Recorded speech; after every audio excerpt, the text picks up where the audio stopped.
This live broadcast went down in history as the greatest political humiliation ever suffered by a Latin American president on international television. And what you are about to see changed forever the way the world understood the future of Venezuela.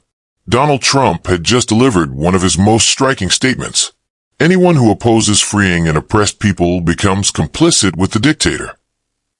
The cameras immediately focused on Nayib Bukele, president of El Salvador, who tried to maintain his usual confident expression, but there was something in his eyes that betrayed discomfort. What followed were 30 seconds that destroyed the international image Bukele had built over years. Trump, with the fierce calm he often used in his most memorable debates, stared at him and launched a question that sent chills through the studio. President Bukele, do you really believe that opposing intervention in Venezuela respects human rights while millions of children go hungry and die in the streets? The silence was absolute. Bukele, who until then had been praised for his quick responses and media charisma, was frozen. His smile vanished, his lips trembled slightly, and for the first time in his career, he seemed speechless. But no one knew how they had reached that moment. What almost no one knew was that Bukele had arrived at the studio convinced he would teach a lesson in political independence to one of the most explosive figures in world politics. He was confident he would face an aggressive, emotional, and easily countered Trump.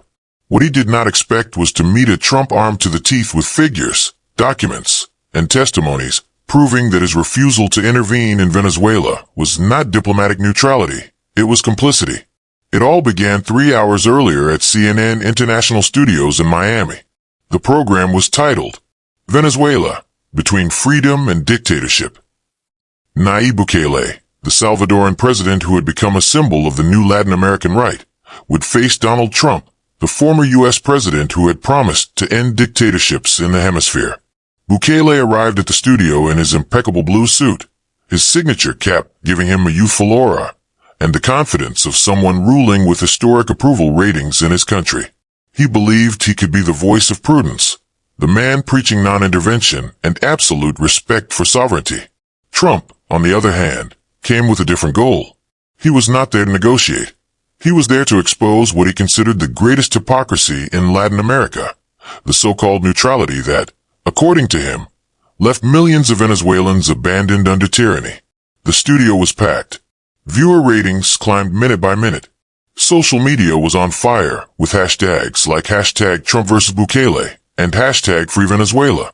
The debate began with soft questions, but everything changed when the host asked, President Bukele, do you believe the United States should intervene in Venezuela to end Maduro's regime? It was the perfect opportunity for Bukele to appear statesmanlike. He leaned back in his chair and responded calmly. We do not believe in foreign interventions. People must solve their own problems. Venezuela needs dialogue, not military imposition.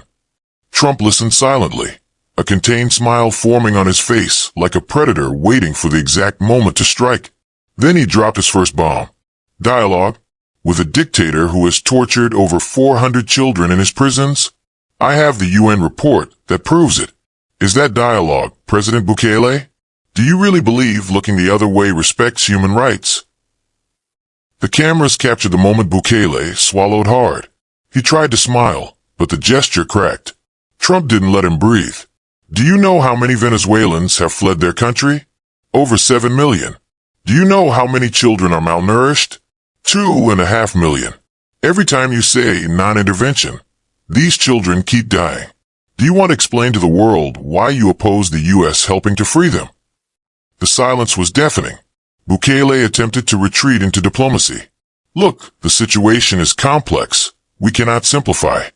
Trump interrupted with a crushing blow. Simplify? Simplify the torture of children? Simplify the hunger of millions? Simplify the continent's cruelest dictatorship.